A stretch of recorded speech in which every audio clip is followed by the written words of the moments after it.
Sir, ओल बहुस्तरीय खेती क्या है और कैसे इसे करके किसान अधिक से अधिक मुनाफा कर सकते हैं? ओल एक कंद वर्गीय फसल है और इसकी खेती किसानों के लिए काफ़ी लाभदायक होती है। और ये दो तरह का ओल होता है, एक तो देसी ओल, दूसरा है इम्प्रूव्ड, एक गजेंद्र वैरायटी की ओल है जिसको हम लोग मद्रासी ओल भी किसान बहुत जगह लोग कहते हैं, लेकिन एक गजेंद्र स्पेशल वैरायटी है जो कि जिसमें कि मैं क्या कहिएगा कि वो खाने में जो है उसमें कड़वापन नहीं होता है। और कड़वापन जो होता है वो खास करके केमिकल के कारण होता है, जिसको हम लोग कैल्शियम ऑक्सीडेट के नाम से जानते हैं। तो हमारा देसी जो किस्म है उसमें कैल्शियम ऑक्सीडेट की मात्रा काफ़ी अधिक होती है। उसके तुलना में गजेंद्र जो वैरायटी है उसमें कैल्शियम ऑक्सीडेट की मात्रा नगण्य होती है, जिसके कारण वो कड़वाहट उसमें नहीं होती है। और ओल किसानों के लिए एक एटीएम के रूप में काम करता है। किसान जब ओल लगाते हैं तो काफ़ी उससे फ़ायदा ले सकते हैं, उनकी उपज उत्पादकता काफ़ी अधिक होती है। तो गोड्डा जिला में पहले जो है ओल की खेती किसान करते थे देसी ओल की, और वो केवल सोल क्रॉप के रूप में लेते थे। लेकिन कृषि विज्ञान केंद्र गोड्डा के द्वारा एक ओल आधारित कृषि प्रणाली विकसित की गई, जिसको हम लोग ओल आधारित बहुस्तरीय कृषि प्रणाली कहते हैं। जिसको बहुस्तरीय खेती के लिए हम लोग किसानों को प्रशिक्षण भी दिया गया है और टेक्नोलॉजी को डेमोन्स्ट्रेट भी किया गया है। और ये हमारे गोड्डा जिला में निकरा प्रोजेक्ट के अंदर में भी किया गया है। साथ ही साथ एक NIP प्रोजेक्ट हम लोग गोड्डा में किए थे, उस समय इसकी शुरुआत हम लोग किसानों के बीच में किए थे। इसमें किसान को हम लोग सलाह देते हैं कि ओल आप जो है 75 सेंटीमीटर कतार से कतार और 75 सेंटीमीटर जो है पौधे से पौधे के बीच में दूरी रखिए। उसमें 2 फीट का हम लोग प्री डिगिंग करते हैं ओल लगाने के लिए।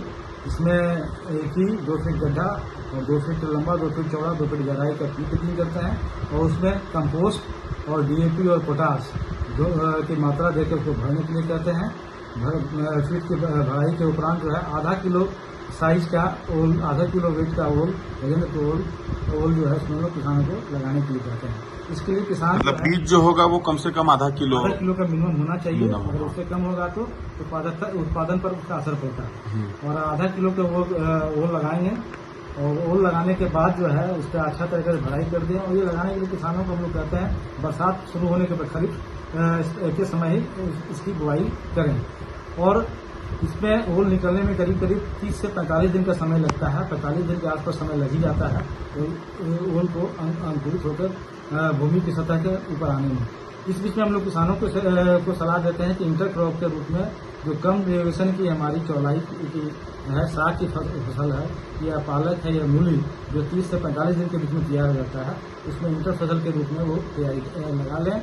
और 10 ओल के 10 कतार के बीच जो 10 कतार ओल लगाए हैं उसके दोनों साइड में बाहरी कतार में एक लाइन जो है दोनों ओर जो है वो हमारा खास करके कुकुरबिटेसी क्रॉप में जो है वो करेले की खेती करें। 2 से 2 मीटर की दूरी पर वो करेला का जो है एक करेले की खेती करने के लिए एक बना लें और उसमें एक जगह पर थल्ला बनाकर 2 से 3 करेला की बुआई करें और उसको जो है 7 फीट के मचान पर ऊपर चढ़ाएं। और एक साथ में इस तरह से हम लोग देखेंगे, इसमें किसान भाई हमारे एक फील्ड पर 3 तरह के फसल एक ही समय में लेंगे।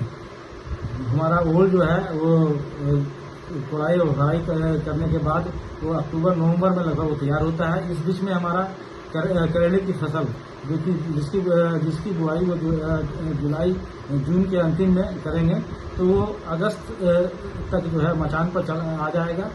अगर मचान पर 7 फीट के मचान पर चढ़ेगा, उसको हम फैला देंगे और मचान पर वो फैलने के बाद जो है वो हमारा उसमें अच्छा फलन मिलेगा। इस तरह से एक इकाई पर उसको मूली या साग की फसल मिल गई, दूसरा फसल ओल जो है मुख्य फसल ओल है वो मिल गया, और तीसरा फसल जो है वो हमारा जो है करेला के रूप में मिल सकता है। कहने का मतलब हुआ प्रति इकाई उनकी उत्पादकता काफ़ी अच्छी मिलेगी। हमारा जो है रिसोर्स का यूटिलाइजेशन भी ऑप्टिमम ये फसल कर पाएगा और हमारा रिसोर्स कंजर्वेशन भी होगा और जो है बेनिफिट कॉस्ट रेशियो किसानों को अच्छा मिल पाएगा। और किसान खासकर छोटे किसान अपने आमदनी को इस बहुस्तरीय खेती करके बढ़ा के अपनी जीविका को बढ़ा सकते हैं। और एक गोड्डा जिला में हमारे किसान खरीफ सीजन में बहुआधारित बहुस्तरीय खेती अच्छे पैमाने पर करते हैं। इसके लिए कृषि विज्ञान केंद्र के द्वारा प्रशिक्षण भी दिया जाता है और इसमें हमारे जो